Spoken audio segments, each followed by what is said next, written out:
اہل بیت کی بات کرنے والے ہیں۔ اہل بیت اور اطہار کن کو کہا جاتا ہے؟ اگر ہم واقع کربلا کی بات کریں تو اس میں اہل بیت کا مقام، ان کی قدر و منزلت کیا ہے، اس سب پر ہم نے بات کرنی ہے۔ نوجوان اسلامک اسکالر ڈاکٹر وقاص جعفر آج ہمارے ساتھ اس وقت شو میں موجود ہیں۔ ڈاکٹر صاحب thank you so much for being with us today. Doctor صاحب سب سے پہلے تو اہل بیت اور اطہار کہتے کس کو ہے؟ پتہ تو سب کو ہونا چاہیے، لیکن کیونکہ ہماری نوجوان نسل آج کل ان چیزوں سے بہت دور ہے، اسلام سے دور ہے، تو سب کی رہنمائی کے لیے، سب کی انفارمیشن کے لیے یہ بتائیے گا۔ بسم اللہ الرحمن الرحیم۔ بہت بہت شکریہ رکمہ بین۔ اصل میں محرم الحرام جاری و ساری ہے، اور اس میں ایک اندوہناک واقعہ، ایک سانحہ جس کو سانحہ کربلا کہتے ہیں، وہ رونما ہوا، اور جس کے اندر اہل بیت اطہار کے چشم و چراغ امام علی مقام امام حسین رضی اللہ تعالی عنہ اور ان کے رفقاء اور ان کے رشتہ داروں کو شہید کر دیا گیا۔ تو جو آپ نے پہلا سوال کیا کہ اہل بیت سے مراد کیا ہے، تو اس کا بڑا سمپل سا ایک لغوی طور پہ اگر معنی دیکھا جائے تو بیت کہتے ہیں گھر کو، اور اہل کہتے ہیں جو گھر کے اندر موجود ہو، جو اس کا اہل ہو۔ تو آقا علیہ الصلوۃ والسلام کے وہ تمام رشتہ دار جو ایمان کی حالت میں، جنہوں نے آقا علیہ الصلوۃ والسلام کے اوپر ایمان لایا اور ان کے گھر میں موجود تھے، وہ تمام کے تمام لوگ جو ہیں اہل بیت میں شامل ہیں۔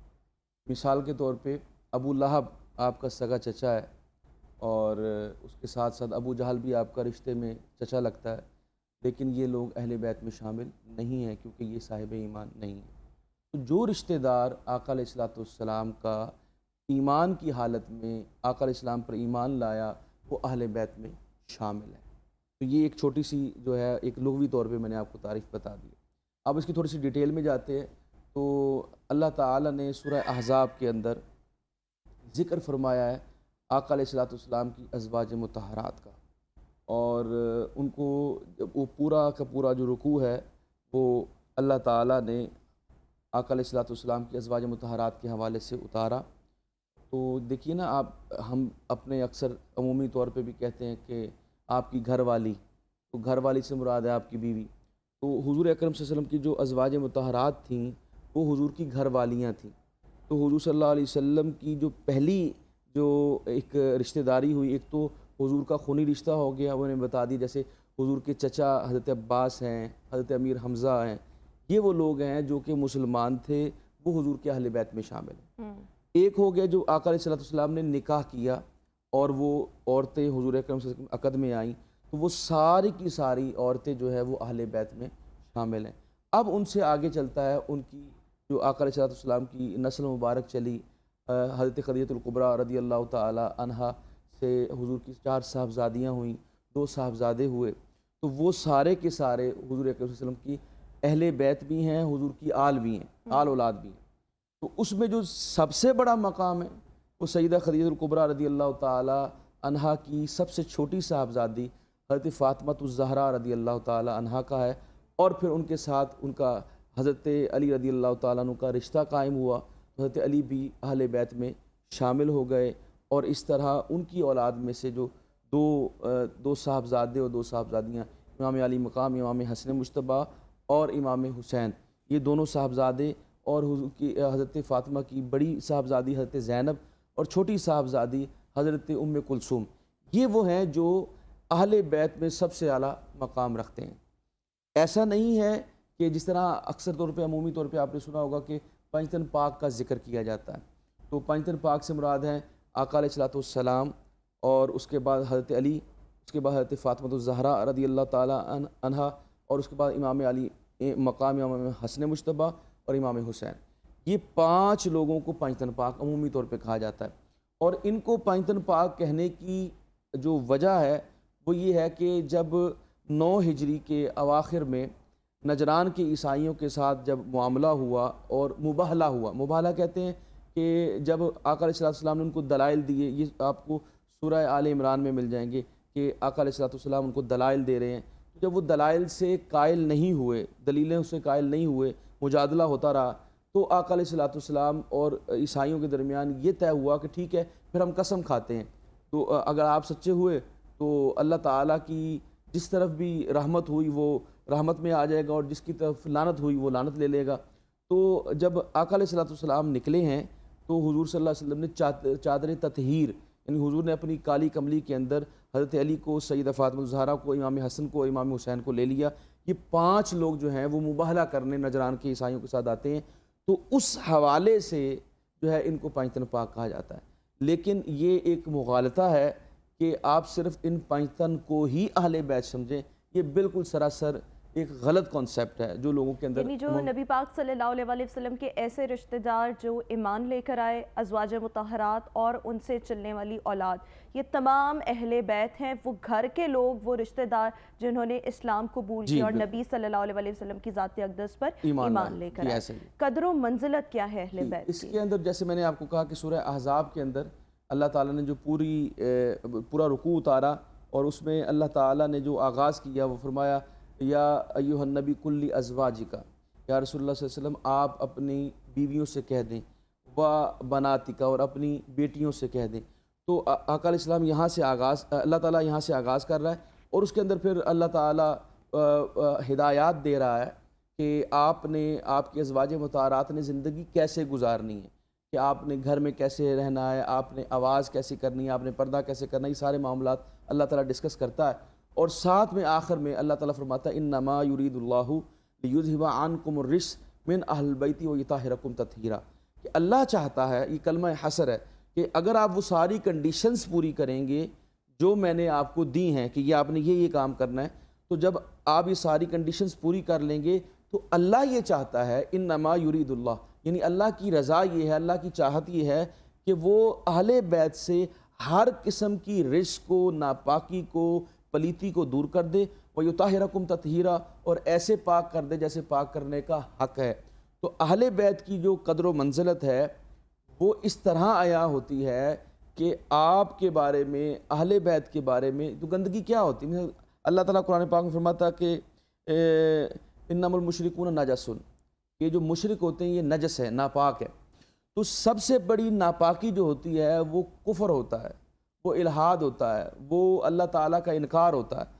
تو اللہ تعالیٰ یہاں پہ یہ بیان فرما رہا ہے کہ نظریاتی جو پلیتی ہوتی ہے، جو انسان کے قلب و باطن میں بغض ہوتا ہے، عداوت ہوتا ہے، جو رذائل اخلاق چیزیں ہوتی ہیں، وہ ساری کی ساری اللہ تعالیٰ اہل بیت سے دور کرنا چاہتا ہے۔ اور اللہ تعالیٰ نے یہ کنڈیشنل کر کے تمام اہل بیت کو پابند کیا کہ وہ اپنی زندگیاں ایسے گزاریں جس سے اللہ تعالیٰ راضی ہو جائے، اور اہل بیت نے زندگیاں ویسے گزاریں جس سے اللہ تعالیٰ نے ان کو ہر قسم کی ناپاکی سے دور کر دیا اور ان کو پاک اور مطہر کر دیا۔ اس لیے ہم اہل بیت اطہار کہتے ہیں، یعنی یہ وہ ہستیاں ہیں جو مطہر ہیں، پاک ہیں، جن کے اندر ناپاکی کا دور تک کوئی شائبہ نہیں ہے۔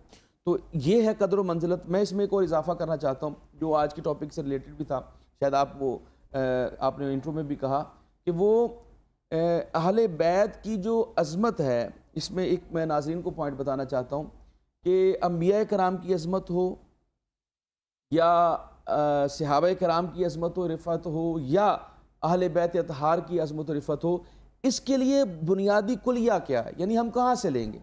مثال طور پہ ابھی واقعہ کربلا جو ہے رونما ہوتا ہے 10 محرم کو، ہم اس کی یاد مناتے ہیں، تو وہ جو رونما ہوا تھا، کیا ہم اہل بیت کی ذات کو صرف واقعہ کربلا کے ساتھ محدود کر دیں گے تو یہ زیادتی ہے۔ میں یہی آپ سے جاننا چاہ رہی تھی کہ جب ہم حضرت امام حسین، اہل بیت کی بات کرتے ہیں، دیگر رفقا کے کردار کی بات کرتے ہیں، تو کیا یہ کردار صرف واقع کربلا تک محدود ہے، اور اگر نہیں ہے تو پھر اس کی تفصیل بھی بیان کریں۔ میں نے عرض کیا جیسے ابھی ہم نے قرآن پاک کا ایک حوالہ دیا، اسی طرح آقا علیہ السلام نے امام علی مقام امام حسین کے بارے میں فرمایا کہ حسین منی و انا من الحسین، کہ حسین مجھ سے ہے اور میں حسین سے۔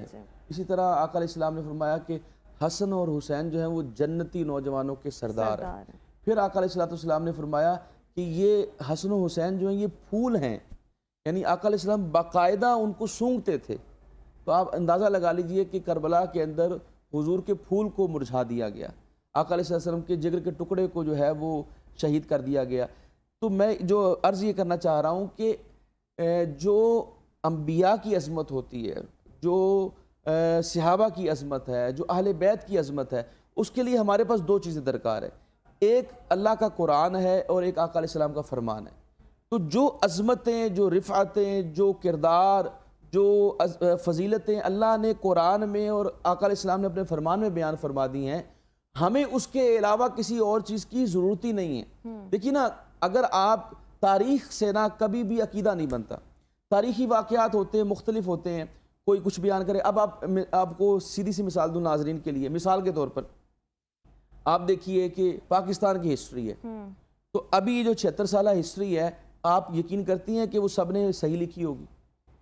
ممکن ہی نہیں ہے. ابھی آپ دیکھیں، آپ پڑھیں گے، اگر آپ انڈیا کی بات کریں تو انڈیا پاکستان کے بارے میں کچھ اور لکھ رہا ہوگا، پاکستان اپنے بارے میں کچھ اور لکھ رہا ہوگا. ایک نیوٹرل بندہ یا جو انڈو پاک سے تعلق نہیں رکھتا، وہ جو ہسٹری کو دیکھ رہا ہوگا، وہ اس نے اپنی مطابق ہسٹری لکھی ہوگی. ابھی آپ دیکھ لیجئے ابھی نندن کا واقعہ کہ وہ یہاں پہ اس کو گرا، وہ گرفتار ہوا، یعنی وہ اس کا آپریشن ناکام ہوا، ہم نے اس کو گرفتار کر کے خیر سگالی کے طور پہ ہم نے اس کو واپس کر دیا. اب اس کو انہوں نے اپنا ہیرو بنا دیا، اس کو انہوں نے اعزاز دیا ہے، وہاں پہ اس کی تصویریں لگی ہوتی ہیں. اب یعنی سیدھا سیدھا سفید جھوٹ جو ہے وہ آپ کے سامنے ہے کہ کس طرح انڈیا جو ہے وہ ابھی نندن کو ہیرو بنا رہا ہے. تو ایسے ہی ہوتا ہے کہ تاریخی واقعات پہ جب آپ جائیں گے تو کوئی کسی کو ہیرو بنا رہا ہوگا، کسی کو زیرو بنا رہا ہوگا. آپ مثال کے طور پہ آپ دیکھیے کہ واقعہ کربلا کے حوالے سے، کیونکہ ہوتا یہ ہے کہ عمومی طور پہ ہم اہل بیت کو اور خصوصاً امام علی مقام امام حسین کو صرف اور صرف جو ہے وہ واقعہ کربلا کے ساتھ ہی ڈسکس کرتے ہیں، جو کہ بہت زیادتی ہے. آپ دیکھیں کہ امام علی مقام امام حسین 72 لوگوں کے ساتھ آپ جانتے ہیں کہ وہ میدان کربلا میں، کوفہ میں گئے اور میدان کربلا میں آپ کو شہید کر دیا گیا. حضرت علی اصغر کو بھی شہید کر دیا گیا، جو جن کا اصل نام عبداللہ تھا، وہ بھی شہید ہو گئے. آپ اندازہ لگائیں کہ 2 گروپ تھے میدان کربلا میں، ایک حسینی گروپ تھا اور ایک یزیدی گروپ تھا، ابن زیاد کا گروپ تھا. اب امام علی مقام امام حسین کے رفقا میں سے تو کوئی بچا ہی نہیں، سوائے ایک شخصیت کے جو امام زین الدین امام سجاد ہیں، جو کہ بیمار تھے اور جو خیمے میں موجود تھے. اب آن گراؤنڈ کیا ہو رہا تھا وہ رفقا ہی بتا سکتے ہیں جن کے ساتھ یہ بیت رہی تھی. تو وہ تو شہید ہو گئے. اب جنہوں نے شہید کیا، یا تو خبر انہوں نے دی ہے، یا وہ لوگ جو صرف بے بسی کی تصویر بن کے صرف دیکھ رہے تھے.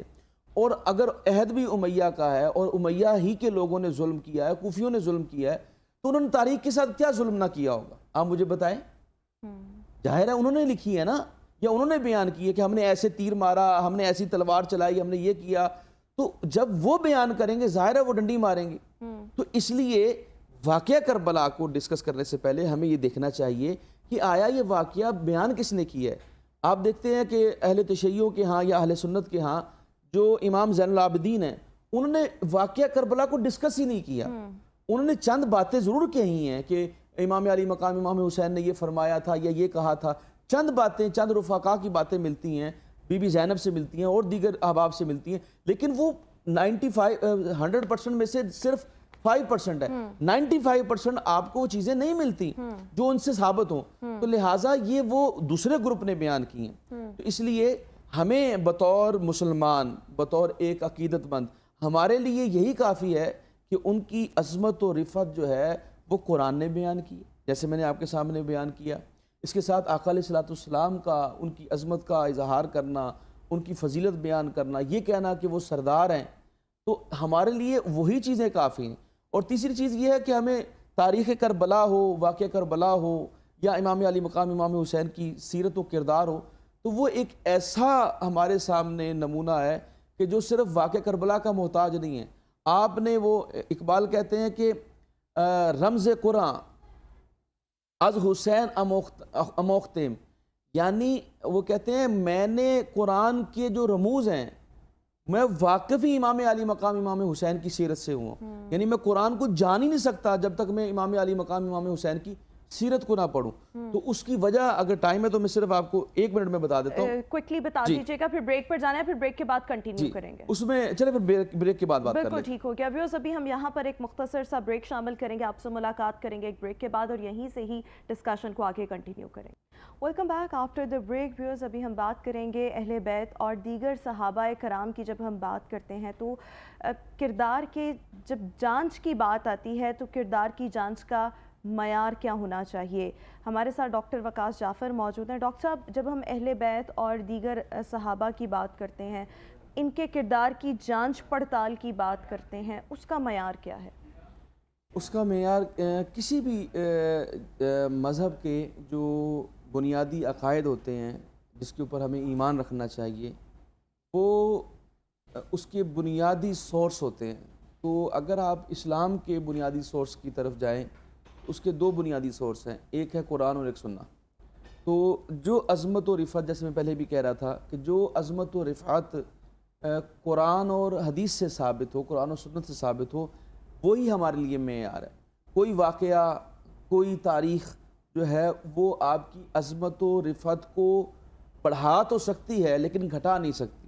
مثال کے طور پہ اگر آپ کسی صحابی کے بارے میں، کسی اہل بیت کے بارے میں کوئی ایسی بات پڑھتے ہیں، سنتے ہیں جو تاریخ میں لکھی ہوئی ہے، جو کنٹراورشل ہے، جس سے ان کی شخصیت متاثر ہوتی ہے، جس سے ان کی شخصیت کی عظمت کے اوپر حرف آتا ہے، تو ہم اس تاریخی واقعے کو نہیں لیں گے۔ جیسے قرآن کہتا ہے کہ رضی اللہ عنہ ورضوا عنہ، کہ اللہ فرماتا ہے کہ ہم ان صحابہ سے راضی ہو گئے اور وہ ہم سے راضی ہو گئے۔ تو اللہ تعالیٰ نے ان سے راضی ہونے کی سند دی ہے۔ تو سارے صحابہ، اصحاب کلہم عدول، تمام صحابہ عادل ہیں، تمام صحابہ کرام جو ہیں وہ عادل و ضابط ہیں، وہ ہمارے لیے معیار ہیں، ہم ان کی عزت و توقیر کریں گے۔ اگر صحابہ کا آپس میں اختلاف ہوتا ہے، مثال کے طور پہ آپ یہ کہہ سکتی ہیں کہ بھئی فلاں صحابی نے ان کا اجتہاد یہ تھا، مثال کے طور پہ کوئی صحابی فرض کریں کہ ہاتھ چھوڑ کے نماز پڑھتے تھے، یا کسی صحابی نے جو ہے وہ ہاتھ باندھ کے نماز پڑھی، ہاتھ اوپر باندھے، ہاتھ نیچے باندھے ہیں، کسی نے رفع دین۔ میں آپ کو ایک چھوٹی سی مثال دے رہا ہوں۔ تو آپ یہ نہیں کہہ سکتے کہ فلاں صحابی غلط ہے یا فلاں صحابی، آپ اس سے اختلاف کر سکتے ہیں کہ جی میں اس نظریے میں ان سے اختلاف کر رہا ہوں، لیکن آپ ان کی اہانت نہیں کر سکتے، آپ ان کو غلط نہیں کہہ سکتے۔ تو اختلاف رائے رکھنا ایک الگ معاملہ ہے، لیکن آپ ان کو غلط نہیں کہہ سکتے۔ جیسے ابھی آپ نے وہ بات ابھی ہو رہی تھی، تو حضرت امیر معاویہ رضی اللہ تعالی عنہ کے آپ کسی سیاسی فیصلے سے اختلاف کر سکتے ہیں، یہ آپ کا رائٹ ہے، لیکن آپ ان کی نیت میں شک نہیں کر سکتے، آپ ان کو برا بھلا نہیں کہہ سکتے، یہ ہے فرق۔ اسی طرح اہل بیت ہے، اہل بیت اطہار کے ساتھ ہمارا ایمان کا حصہ ہے، ہماری نماز مکمل نہیں ہوتی، تو ہم ان سے اختلاف نہیں کر سکتے، ہم ان کی اہانت نہیں کر سکتے، ہم ان سے محبت کرنا، ان کا احترام کرنا، ان کی عزت کرنا، یہ ہمارے ایمان کا حصہ ہے۔ تو اس کے لیے دیکھیے نا، میں نے بتایا کہ اگر آپ تاریخ میں جائیں گے تو تاریخ میں بے شمار آپ کو ایسی بات جس سے آپ بے راہ روی کا شکار ہو سکتے ہیں، جس سے آپ کسی شخصیت کو کنٹراورشل کر سکتے ہیں۔ لہٰذا آپ نے یہ ایمان رکھنا ہے کہ اہل بیت اطہار جو ہیں وہ ہمارے لیے نمونہ ہے۔ میں نے اس لیے کہا کہ آپ ان کی ٹوٹل سیرت کو دیکھیں گے، آپ ان کے ٹوٹل کردار کو دیکھیں گے۔ جیسے امام علی مقام امام حسین رضی اللہ تعالیٰ عنہ، ان نے 56 سال عمر پائی ہے، 56 ایئر اولڈ، جب آپ کو شہید کیا گیا آپ کی 56 سال عمر تھی۔ تو وہ جو 56 سالہ زندگی آپ نے گزاری، وہ جو آپ کا بچپن آقا علیہ السلام کے ساتھ گزرا، جو کچھ عرصہ سیدہ فاطمہ الزہرا کے ساتھ 6 ماہ اور مزید گزرے، پھر حضرت علی کے ساتھ گزرا، دیگر صحابہ کے ساتھ آپ کا زمانہ گزرا، تو کس طرح آپ نے زندگی گزاری، کس طرح آپ بطور بیٹا آپ نے زندگی کیسے گزاری ہے، بطور بھائی کیسے گزاری ہے، بطور باپ کیسے گزاری ہے، بطور شوہر کیسے گزاری ہے، یہ وہ سارے رشتے ہیں، بطور ہمسایہ، بطور رشتہ دار کس طرح آپ کا کردار تھا۔ تو جب آپ اس کی اوورآل آپ ان کی ہسٹری کو دیکھیں گے، اوورآل ان کی آپ سیرت و کردار کو دیکھیں گے، تو وہ ہمارے لیے نمونہ ہے۔ تو جب ان کو کہہ دیا گیا ہے، آقا علیہ السلام کی طرف سے سند ہے کہ وہ جنتی نوجوانوں کے سردار ہیں، تو ہمارے لیے یہی کافی ہے۔ ان کی عظمت و رفعت، اگر کوئی واقعہ فرض کریں امام علی مقام امام، اب دیکھیے نا تاریخ میں ایسی بات بھی ملتی ہے، معاذ اللہ میں آپ کو صرف بتانے کے لیے کہ ہم اس طرح پھر ڈسپیوٹ کا شکار ہو جاتے ہیں۔ حضرت امام علی مقام امام حسین کے بارے میں کچھ لوگ یہ رائے رکھتے ہیں کہ آپ باغی تھے، معاذ اللہ، آپ نے یہ جو واقعہ کربلا ہوا رونما ہوا اس لیے ہوا کہ آپ نے بغاوت کی تھی۔ جیسے آج پاکستان میں کئیوں کو باغی اور کئیوں کو غدار کہہ دیا جاتا ہے۔ تو یہ ہے وہ سائنس کی جو حکومت میں ہوتا ہے، جو پاور میں ہوتا ہے، وہ ایسی باتیں کر دیتا ہے، ایسی باتیں کہلوا دیتا ہے، ایسی باتیں لکھوا دیتا ہے جو کنٹراورشل ہو جاتی ہیں۔ تو لہٰذا ہمارے لیے جو اپنے ایمان کو بچانا کی جو سب سے بڑی کسوٹی ہے، وہ ہم نے اس کو قرآن و حدیث پہ پرکھنا ہے۔ تو اس میں ہمیں آپ کو صاف ملے گا کہ صحابہ کرام کے بارے میں جو اللہ تعالیٰ اور اس کے رسول نے عظمتیں بیان کی ہیں، جو عظمتیں آقا علیہ الصلوۃ والسلام نے اہل بیت کے بارے میں بیان کی ہیں، جیسے حضور اکرم صلی اللہ علیہ وسلم نے پہلے ہی بتا دیا تھا کہ یہ میرا بیٹا شہید کر دیا جائے گا، یہ مٹی ہے، یہ خون سے ابر آلود ہو جائے گی، خواب دکھایا ام سلمہ کو. اور سب سے بڑی بات، اور کسی بات کی دلیل کی ضرورت نہیں ہے، ہم حسین امام علی مقام امام حسین ان کے رفقا کے ساتھ بطور مسلمان ہمیں ان کے ساتھ ہونے چاہیے. کہ ام سلمہ کی یہ جو دعا آپ نے بد دعا کی تھی ان کے لیے جب آپ کو علم ہوا، وہ ام المومنین ہیں اور وہ آخری زوجہ تھیں آقا علیہ السلام کی، جو جن کی زندگی کے اندر یہ واقعہ کربلا رونما ہوا. تو آپ نے کیا فرمایا؟ آپ نے فرمایا کہ دھوکے سے بلایا گیا ہے میرے بیٹے کو، امام حسین کو دھوکے سے کوفیوں نے بلایا اور ان کو شہید کر دیا ہے. اللہ تعالیٰ جنہوں نے ہم بھی دعا کرتے ہیں، آپ نے فرمایا جنہوں نے امام علی مقام امام حسین کو شہید کیا، جنہوں نے اس میں مدد کی، جنہوں نے اس پہ تعاون کیا، جو اس پہ چپ رہے، اللہ تعالیٰ ان کی قبروں کو آگ سے بھر دے. تو ہم بھی دعا کرتے کہ جن لوگوں نے بھی یہ کیا ہے، جو اس میں ملوث ہے، چاہے اس میں یزید ملوث ہو، شمر ہو، ابن زیاد ہو، جو کوئی بھی ہے، جتنے بھی لوگ ہیں، ہم تاریخ میں نہیں جاتے، ہم کہیں گے فلاں بندہ جو ہے وہ بری و ذمہ ہے. بھئی جو بھی ہے، اللہ تعالیٰ ان کو نیست و نابود کرے، اللہ تعالیٰ ان کی قبر کو آگ سے بھر دے. ہم تو حسین کے ساتھ ہیں، حسین کے رفقا کے ساتھ ہیں. بالکل ٹھیک. اچھا، واقعہ کربلا کی تاریخ کی جب ہم بات کرتے ہیں تو یہ تاریخ کب لکھی گئی اور اس تاریخ کی سند کے حوالے سے آپ کیا کہنا چاہیں گے؟ جو مستند، جیسے آپ کو امام طبری رحمہ اللہ کے حوالے سے ان کی کتاب کے اندر آپ کو ملے گا، اس کے ساتھ ابن کثیر ہیں اور دیگر جو ہے مورخین آپ کو ملتے ہیں، جو محدثین بھی ہیں، مورخین بھی ہیں. تو ایک تو واقعہ یہ ملتا ہے کہ تقریباً 80 سالوں کے بعد تاریخ کربلا کو لکھا گیا. تو آپ اندازہ لگائیں، ابھی پاکستان کو بنے 80 سال نہیں ہوئے تو کتنے چیزز آ گئے، تو کتنا کنٹراورشل بنا دیا گیا ہوگا، کتنی چیزوں کو ایڈ لکھا گیا، ضرورت نہیں محسوس ہوئی، کیونکہ امیہ کا دور تھا. اور ایک تو میں آپ کو جو جنرل بات بتا رہا ہوں اس کو سمجھنے کی ضرورت ہے. اس لیے نہیں لکھا گیا کہ امام علی مقام امام حسین رضی اللہ تعالیٰ عنہ ان کے رفقا کو شہید کر دیا گیا، تو ان میں سے کوئی نہیں بچا جس نے بیان کرنا تھا. بعد میں کس نے بیان کیا؟ بعد میں پھر ظاہر ہے جس نے بیان کیا. اور پھر امیہ دور کا اتنا ڈر تھا، اتنا جس میں یزید تھا اور دیگر اس کے بعد بھی جو لوگ چلتے رہے، ان کا اتنا ہولڈ تھا کہ لوگ ڈرتے تھے. یا کچھ لوگوں نے وہ لکھ لی چیزیں تو انہوں نے بیان نہیں کی، اس کو پبلش نہیں کیا کہ جب یہ دور ختم ہوگا، کہ جب یہ ظلم کا بازار ختم ہوگا تو تب ہم اس کو جو ہے وہ نقل کریں گے. تو ایسی بہت ساری چیزیں ہمیں ملتی ہیں اہل سنت کے ہاں بھی، اہل تشیع کے ہاں بھی، دونوں کے ہاں جتنے اسکول آف تھاٹس ہیں، کہ بے شمار ایسی چیزیں ہیں جو کہ حقائق پر بھی مبنی ہیں، بے شمار ایسی چیزیں ہیں جو کہ ایک ضعیف روایت ہے یا فیبریکیٹڈ ہے. مثال کے طور پہ اس بات پہ ہم سب کا اتفاق ہے، جمہور کا اتفاق ہے کہ امام علی مقام امام حسین رضی اللہ تعالی عنہ کو ان کو ظہر کے ٹائم 10 ذی الحج کو شہید کر دیا گیا. اس کے اوپر سب کا اتفاق، 10 محرم کو ان کو شہید کر دیا گیا، عاشورہ کے دن کو شہید کر دیا گیا. اس پہ سب کا اجماع ہے، ظہر کے وقت اس کا سب کا اس پہ اجماع ہے. تو اس بات پہ ہمیں یعنی کوئی کسی حوالے سے تشکیک کی یا اپنے ذہن میں کسی قسم کی کوئی شک و شبے کی ضرورت ہی نہیں. ہمیں پتہ ہے کہ آپ کو شہید کر دیا گیا، اور آپ کو شہید کرنے کی جو نے میں کہا کہ پریڈکشن آقا علیہ السلام نے خود کر دی تھی. جیسے آپ نے احد پہاڑ کے اوپر آپ موجود تھے، وہ تقریباً 7.5 کلومیٹر لمبا پہاڑ ہے، وہ جس کے بارے میں آقا نے فرمایا کہ یہ پہاڑ مجھ سے محبت کرتا ہے، میں اس سے محبت کرتا ہوں. اس پہ آپ کھڑے تھے تو وہ ہلنے لگا، وہ حضور کی محبت میں ہلنے لگا. تو حضور نے اس کے اوپر قدم مبارک مارا اور فرمایا کہ کیوں ہلتے ہو، تمہارے اوپر ایک نبی، ایک صدیق اور 2 شہید موجود ہیں. تو اس وقت وہاں 4 لوگ موجود تھے، آقا علیہ السلام موجود تھے، ابو بکر صدیق موجود تھے، حضرت عمر موجود تھے، حضرت عثمان غنی موجود تھے. تو حضور نے اسی وقت پریڈکشن کر دی تھی کہ حضرت عمر اور حضرت عثمان غنی کو شہید کر دیا جائے گا، کیونکہ انہوں نے بتا دی شہید. تو اب اس سے زیادہ ڈیٹیل میں نہیں جانا کہ وہ کیا ہوا تھا. آپ دیکھیے امام حضرت علی رضی اللہ تعالیٰ عنہ اور حضرت عمر فاروق، ان دونوں کے قاتلوں کا پتہ ہے. حضرت عمر کے قاتل لولو فیروز ہے اور حضرت علی کا قاتل عبد الرحمن بن ملجم خارجی ہے. ان دونوں کا پتہ. اب حضرت عثمان غنی کے قاتلوں کا نہیں پتہ، آج تک نہیں پتہ کس نے قتل کیا. یعنی وہ یعنی بائی نیم آپ کسی کو نہیں کہہ سکتے کہ اس بندے نے قتل کیا ہے، تو وہ ابھی تک مخمسہ ہے، یعنی وہ آپ کہہ سکتے ہیں کہ ڈیلیما ہے. تو اسی طرح ڈیلیما جو ہے، یہ ڈیلیما آپ کو واقعہ کربلا میں بھی ملے گا کہ کس نے کس کو شہید کیا، کوئی پتہ نہیں. لیکن دیکھیں اس کی جو تاریخ کی سند کے حوالے سے مطلب آپ کیا کہنا چاہیں گے کہ اس تاریخ کی سند کیا ہے؟ میں وہی بتا رہا ہوں کہ جب تاریخ کے اوپر جو آپ کو ایک اور چیز سے اپنا ناظرین کو سمجھا دیتے ہیں.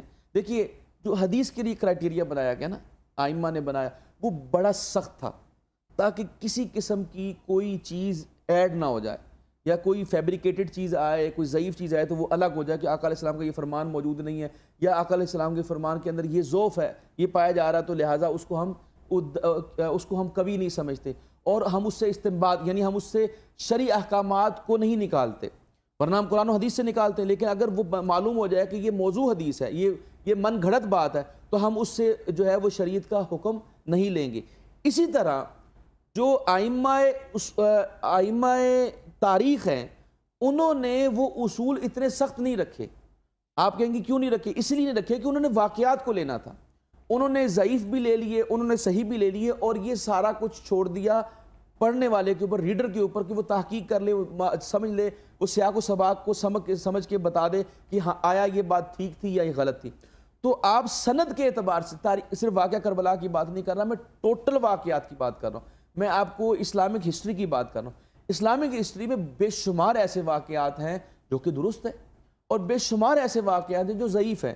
تو وہ ایک عام آدمی، ایک لے مین تو اس کو بالکل نہیں جج کر سکتا کہ آیا آپ کہیں کہ بھئی یہ بندہ ٹھیک کہہ رہا ہے، یہ واقعہ ٹھیک ہے یا نہیں ہے.